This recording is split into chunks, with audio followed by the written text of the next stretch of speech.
Good evening, everyone. My name is Ari Eden. I'm the director of the intensive care unit at the Carmel Hospital, and I'm going to talk to you about the research that I've been doing in collaboration with the Hebrew University in Jerusalem, the Faculty of Medicine, and the Department of Hematology. We studied the effect of empty SV40 capsids in treatment of septic rats by eliciting numerous host signaling networks that participate in a number of systemic functions. We have studied empty SV40 capsids increase survival of septic rats by eliciting numerous host signaling networks that participate in a number of systemic functions. Our study was based on previous work that we've done, looking at the effect of those empty capsids in other disease states. It all arose from an attempt to produce a vehicle for the introduction of gene therapy into animals, where we have found that the empty capsids that were a control group in that initial study way long ago had their own medical properties. They have induced the survival of cells and of animals at least as well as, if not better than, the capsids which contained the actual genes that we wanted to deliver. Sepsis is a major problem. It is one of the greatest health burden of the modern era. We have combated cardiovascular disease very well over the last half a century, and the same is true for cancer and for trauma by preventing trauma, especially road accident. But we've failed with sepsis. We give treatment for sepsis today the same as what we did 30, 40, even 50 years ago. Antibiotics, supportive care, and whenever possible, surgically excise out the source of infection.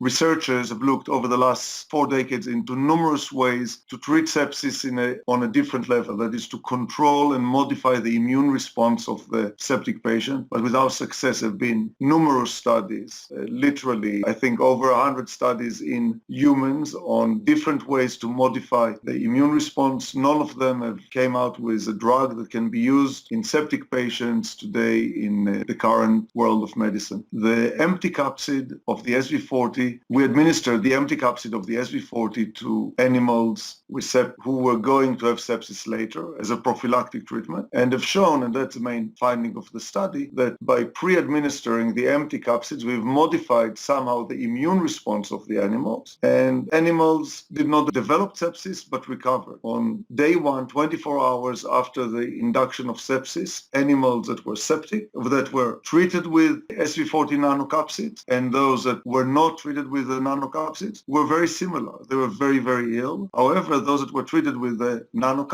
capsids, they recovered, and within 75% of them made full recovery, as you can see by looking at their weight gain attached figures we have in our paper. On the other hand, of the animals that were induced with sepsis without pre-treatment with nanocapsids, all died. We looked into the profile of the genes that were involved in the process. We did a RNA-seq analysis, and we've shown that the empty capsids, when given to healthy animals, modify the expression of 4 genes compared to animals that were not given the empty capsid. That means that their effect is negligible on the healthy animal. However, in the septic animal, first of all, without SV40 capsid treatment, there is an activation and modification of thousands of genes that take part in numerous different pathways. However, septic animals that were pre-treated with the capsids show an activation of a whole different subset of genes and different pathways. All in all, we could see a difference within 6 hours of the onset of sepsis in thousands of genes and in 24 different pathways that were unique to the animals that had sepsis and were pre-treated with the SV40 capsid. These pathways,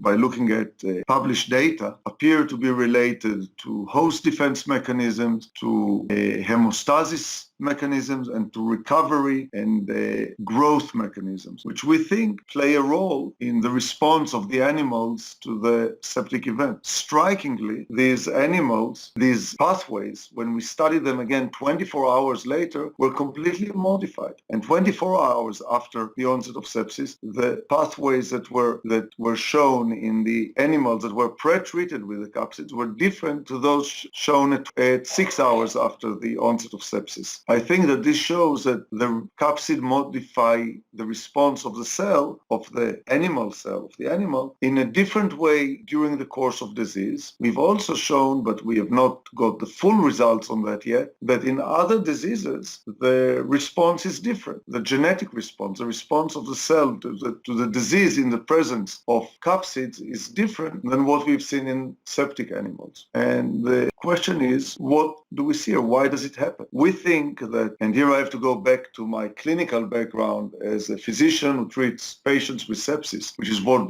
brought me on board this research, is that animals, humans for that matter, when developed, what that we see is the response as it shows the evolutionary process. The evolutionary process allows us to fight infection when it's localized, when it's minor. However, when the infection is severe and systemic, we do not have the power to fight it ourselves. And through natural selections, the animals or the subjects that develop this severe systemic infection would die. The present process, the virus, which developed alongside us over I don't know how many thousands of years, has managed to develop a system which prevents the cell from responding immunologically. Because when a virus attacks a cell, the normal, the good or the wanted response of the cell would be to apoptose, to commit suicide, to prevent the virus from going on and infecting the rest of the organism. However, the viral capsid, which is the first thing that interacts with the cell, induces pathways that prevent this response of the cell to induce the immunologic response that would prevent further spread of the virus. But on the other end, there is no DNA that follows the capsid because it's an empty capsid, it does not carry DNA. So the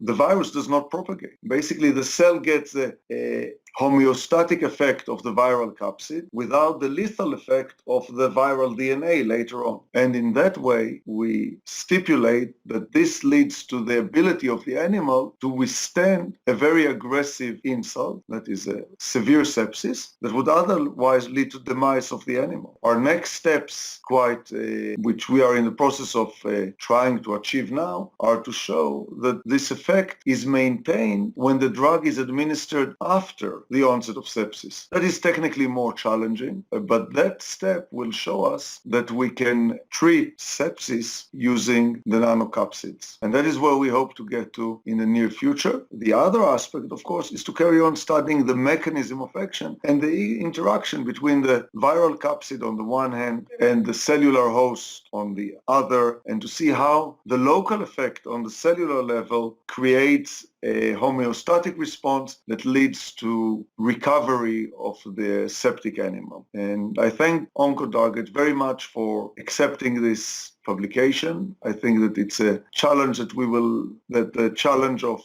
developing new treatments for sepsis is something that is screaming at us, research community, at the medical community, because it is a common disease, very high mortality, and the treatment towards severe sepsis is not drastically modified over the last few decades. Thank you very much.